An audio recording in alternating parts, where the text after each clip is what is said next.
What's up, DC family? This is the District Sports Report. My name is Gregory Henderson. Scott Brooks should be fired from the head coaching job of the Washington Wizards, or at the very least not re-signed this year. According to Vegas, Bet Online, Scott Brooks has the highest chance of getting fired mid-season. But why is that? Well, let's jump right in. Reason number 5, overhyped from previous success. Some people may not know a lot about Scott Brooks. He was a former NBA player, played most of his career with the Houston Rockets, and he was a coach of the Oklahoma City Thunder from 2008 to 2015. 2012, he led the Thunder to their only finals appearance against the Miami Heat and LeBron James, which they lost in 5 games. Scott Brooks is responsible for helping develop and working with Kevin Durant, James Harden, and Russell Westbrook when they first came into the league. I think working with them gave him some credibility in the coaching conversation as far as player development. I think that his success at Oklahoma City was 100% attributed to those 3 players and not his coaching. I would argue that the Oklahoma City Thunder reached success in spite of their coach. His hype is all predicated on the fact that he lucked into having 3 future MVPs at one time. Reason number 4, Scott Brooks should be fired for what coaches are hired for: wins. Scott Brooks' lack of wins during his tenure with Washington should be the first reason for his exit. In Scott Brooks' first season with the Wizards, we went 49-33. We were only 1 game short of the Eastern Conference Finals. The unfortunate thing is, those 49 wins are the most that Scott Brooks has ever achieved in one season with the Wizards. This is year 5. That means we've gone downhill ever since. Now, we all know Wizards history. It's been 41 long years since the Wizards have even won 50 games. And it's not like there's been playoff success to make up for our lack of regular season success. The year after we went to the Game 7 of the Eastern Conference Finals, right after John Wall made that amazing shot, the next year we lost to the Toronto Raptors in the first round, a team that we had swept with Paul Pierce a few years back. The following season, Scott Brooks coached us to a 32-50 record. Now we've drafted Rui Hachimura last year and found a way to have an even worse record as we went 25-47 and lost all but 1 game in the bubble. We might as well not even have went. Could have stayed home and got a better draft pick. Now, you can attribute the lack of wins the last 2 seasons to the fact that John Wall has been injured. But are you telling me that one man, John Wall, means that the rest of our roster is so incompetent and horrible that Scott Brooks couldn't do anything to even get us close to having a 500 record? Okay? I don't think you can put all the blame on our front office, which has been equally horrible. I think a lot of the blame has to fall at the seat of the coach, Scott Brooks.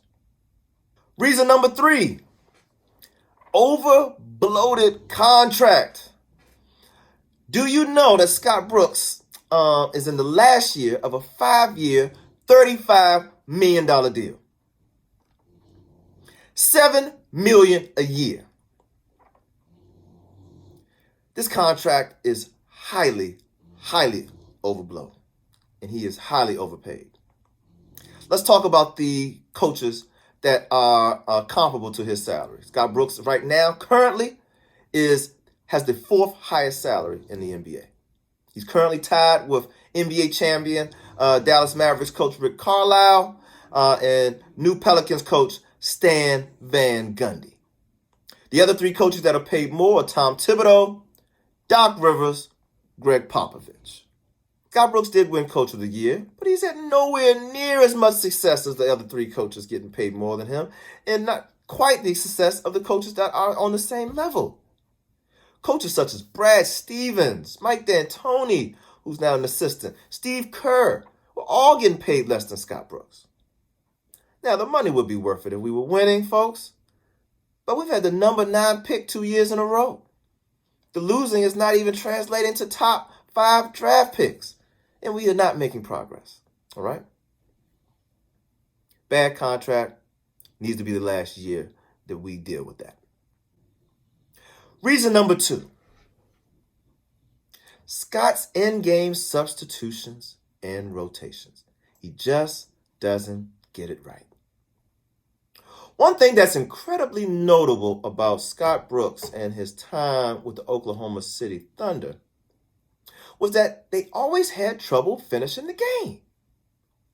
Whether it was a playoff series, whether it was the fourth quarter of a midseason game, one of the Thunder's biggest problems when Russ and KD were still together was that they would fall apart at the end of games and lost. I mean, they blew a 3-1 series to the Golden State Warriors. In multiple seasons, the Thunder's led or were on top 10 in the league in leads blown in the fourth quarter. Those unfortunate trends have continued to pollute the Wizards. In the third game of the season against the Orlando Magic this year, the Wizards were up 17 points in the third quarter. At this point of the season, we're 0-3. I mean, this is like must-win time. We got to get a W. Now, keep in mind, we didn't have Russell Westbrook. He was sitting out this game because it was on the second end of a back-to-back. But Bradley Beal and Paul Neto were balling this game. But when the fourth quarter began, they were on the bench. What happened? We know what happened. Orlando Magic went on a run, deleted the lead, took the lead, never looked back. You know, by the time Brooks tried to sub Bradley Beal and Neto back in, it was too late. The momentum had shifted. Game over. This can't happen. You can't be tinkling with your lineup when you're 0-3, when you're coming off a big-time losing season, and you're trying to galvanize the troops with a W. At that point, it's all about winning the game. Not getting your young players time, not figuring out your rotation, getting a W. Now, Scott Brooks, to his credit, did later admit that it was a mistake not to have Beal and Neto in to start the fourth. Now, I understand what he was trying to do. I'm a coach, too. You're trying to get your players in the game, trying to get your bench ready to ball.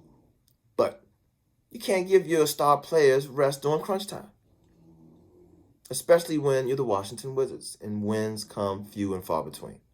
So these mishaps caused the Wizards to lose what I consider a must-win game, and now we start our season off 0-4, and after 11 games, we're at 3-8, at the bottom of the Eastern Conference, one of the worst teams in the league.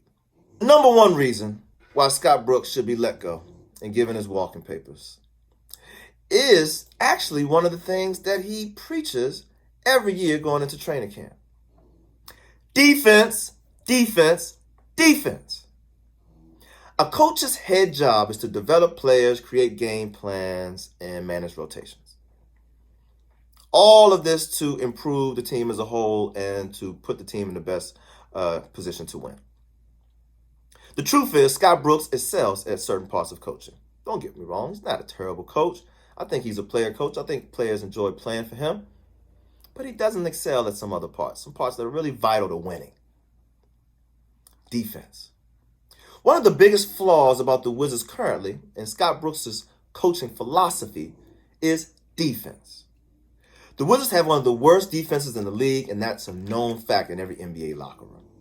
In the 2019-20 season, 2019-2020 season, the Wizards were ranked as having the worst defense in the entire NBA. In the 2018-19 season, we were ranked the third worst in the NBA.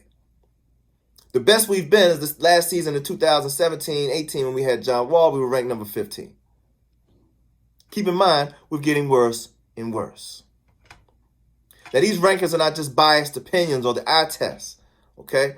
They factor in points allowed. They factor in defensive rebounds, offensive rebounds, rebounds, steals, blocks, turnovers, opposition field goal percentage, and so much more.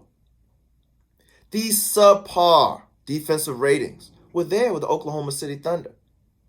In the 2010-2011 season, they had, I think, the 19th best defense in the NBA. And that was with Serge Ibaka was blocking everything. If anything, Scott Brooks should be an assistant coach rather than a head coach. Why?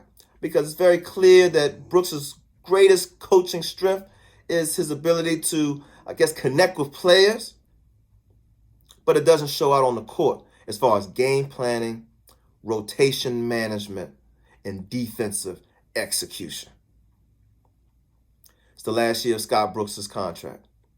I understand under these strange COVID season, shortened season, maybe it will be difficult to hire a new coach at this time. But he definitely should not get his contract renewed. And next year, 21-22, the Wizards should be looking at a new coach and new leadership. This is Gregory Henderson, District Sports Report. Thanks for tuning in. Catch us next time. Love you, DC family. Peace out.